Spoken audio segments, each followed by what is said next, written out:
Naalala ko pa yung araw na ako'y papalayo, dire-diretso sa paglakad habang nakayuko. Di na ako ang lumingon upang hindi na makita pa ang sakit ng pag-alis ay di na natin madama. Paalam na muna, mahal ako na muna ay aalis. Ilang taon na di magkikita, dapat magtitiis. Sa aking tutuparin ang mga pangako at pangarap. Salamat sa pabaon mong matamis na halik at yakap. Lahat ay gagawin para sa ating kinabukasan, makipagsapalaran at doon maninilbihan. Papasok na katulong o kaya ay tagalinis, di alintana ang lamig o maging ang init. Kakayod pagkagising, trabaho bago matulog. Kailangan totong gawin para meron kang pangulog. Sa utang na nagamit sa aking paglalis, makakaraos din tayo, huwag kang mainip. Madami pang pagsubok ang sa atin ay darating, ngunit di dapat sumuko pagkusay ating harapin. Lahat ay kakayanin at ito'y dapat labanan. Isang ngiti nyo lang, tanggal ang kalungkutan.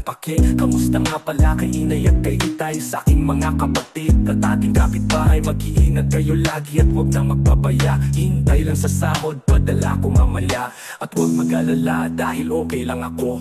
Huwag niyo akong isipin dahil okay lang ako. Wala akong sakit kasi okay lang ako. Hindi ako pagod, promise okay lang ako. I will always do my best just to give you everything. You can tell me what you want and I'll give you anything. This loneliness that kills me because I was away, but our dreams are my reason why I always choose to stay. Whenever I feel sad I just look up into heaven. Whenever I was hungry I go to 7-Eleven. It doesn't make sense but I use it just to rhyme. That's what I always do to kill my unused time. Pasensya na pala kung biglang napa-Ingles. Nasanay lang kasi, please wag kang kainis. Isang taon na lang matatapos ko na din ang kontrata, sa wakas makakauwi na din. Natapos mo na ba ang bahay na pinagawa? O baka bubong pa lang at di pa nagawa?